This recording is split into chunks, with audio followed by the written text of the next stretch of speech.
Nous vous avons donné de nombreux conseils pour vous organiser au mieux durant la prépa. Cependant, réussir sa prépa veut avant tout dire réussir ses concours. Nous allons donc maintenant vous présenter quelques questions qu'il faut se poser au moment de s'inscrire au concours afin de maximiser ses chances de réussir. Nous laissons pour cela la parole à des étudiants issus de différentes filières qui vous exposeront les stratégies qu'ils ont eux-mêmes adoptées.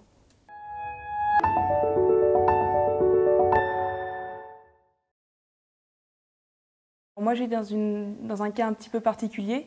Donc en BL, je pouvais présenter et les écoles normales et les écoles de commerce. Moi, je visais plutôt les écoles normales.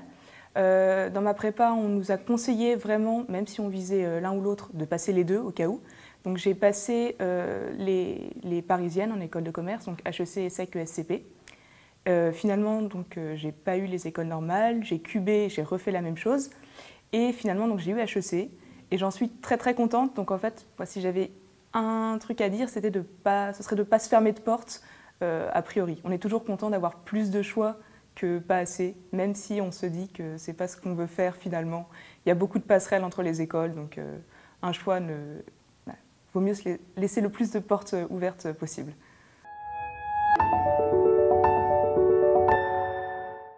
Tout d'abord, ma stratégie de concours, vu que je l'ai passé deux fois, une fois loin de ma famille, dans une ville que je ne connaissais pas, et une autre fois chez moi avec mes proches, avec qui je pouvais parler, etc. C'est largement mieux pour moi de passer avec mes proches, parce que le soir tu rentres, c'est pas que tu es tout seul, tu dois te cuisiner, etc. C'est que tu as ta famille qui te soutient, etc. Ensuite, le petit centre d'examen également, c'est largement mieux parce que en fait, ça permet de se concentrer sur les concours et non pas sur l'agitation qui est autour de toi. Ce que j'avais fait également, c'est que j'avais demandé la bourse de la Fondation HEC pour les préparationnaires. C'était 800 € qui m'ont permis de financer mes concours, c'est-à-dire de financer le logement, la nourriture, etc. Enfin, donc me mettre dans les conditions les plus confortables. Et donc, j'étais pas désavantagé par rapport aux autres étudiants, quoi. Et puis aussi, il faut préférer un logement près du centre d'examen.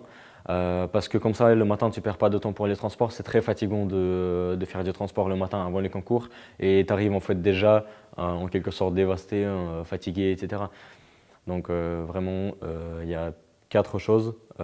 Rester chez soi, passer dans un petit centre d'examen, avoir un logement près du centre d'examen et essayer de décrocher la bourse pour les préparationnaires pour se financer.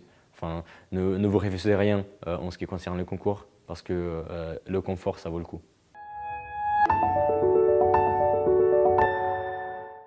Donc, sur les concours scientifiques, il y a 5 banques de concours actuellement.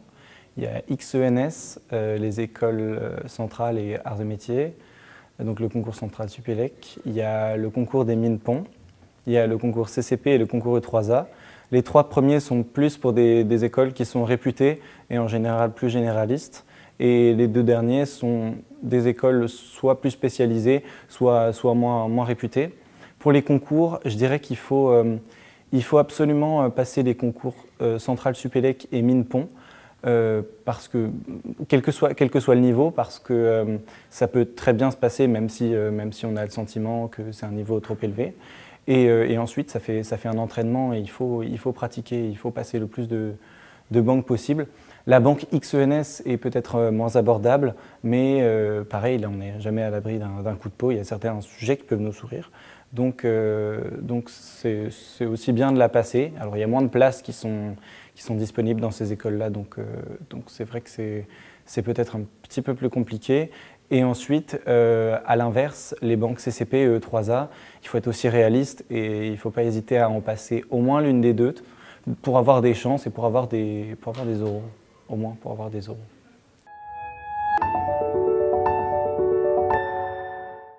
Quand on est en prépa littéraire, parfois on ne sait pas forcément qu'on a l'opportunité de faire les écoles de commerce, donc ça c'est hyper important à rappeler parce que il y a quand même beaucoup de place pour les étudiants littéraires. Et après, comme stratégie, moi je pense que là où c'est très pratique, c'est que on a notamment pour les écoles de commerce, on a des facilités dans certaines matières, par exemple en culture générale, ce genre de choses, qui sont à mettre en avant et qui peuvent nous donner des avantages. Et puis, quelle stratégie? Je pense qu'il faut passer... faut pas s'empêcher de passer les bonnes écoles de commerce parce qu'on est en littéraire, parce qu'on a autant accès que les autres. Et voilà, je pense qu'on a aussi nos chances, quoi.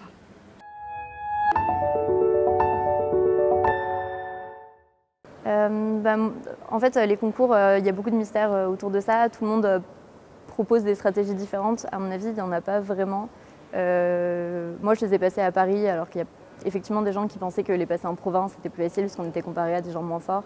Théoriquement, c'est censé être mélangé. Les copies sont de plus en plus dématérialisées. Donc, je pense qu'il n'y a pas... Enfin, faut rester près de sa famille. Je pense que c'est bien, ou rester près de ses amis. Mais à part ça... pas de règles.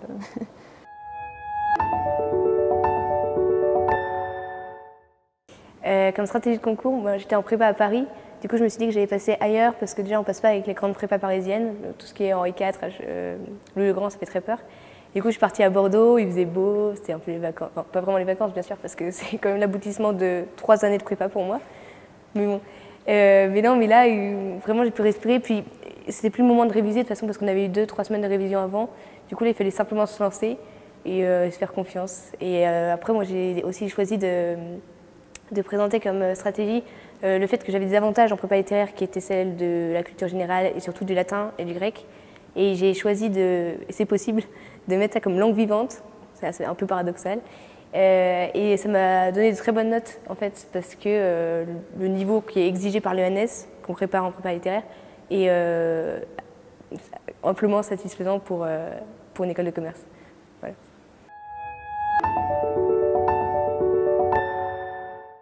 Dans le choix des épreuves, je dirais de ne pas se fermer de porte, parce qu'on n'est jamais à l'abri d'une bonne surprise en termes d'admissibilité.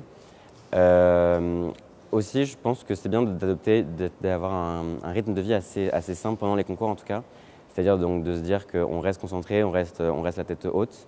Puisque si on est trop focalisé sur le stress, etc., c'est pas forcément quelque chose qui est très viable. Et surtout, moi, aussi une autre petit secret pendant les concours, c'était de me dire, je fais une épreuve, je me focalise directement sur l'épreuve d'après, puisque si on commence à déprimer parce qu'on n'a pas réussi une épreuve un jour, le premier jour par exemple, on est foutu pour les autres semaines. Alors que du coup, l'idée c'est vraiment d'avoir plus une attitude je dirais de sportif, disons, et de continuer d'avancer tout droit et de se dire qu'on peut y arriver, il n'y a pas de souci. Et toujours de garder la tête haute, parce que finalement c'est quand même assez épuisant, mais on peut y arriver.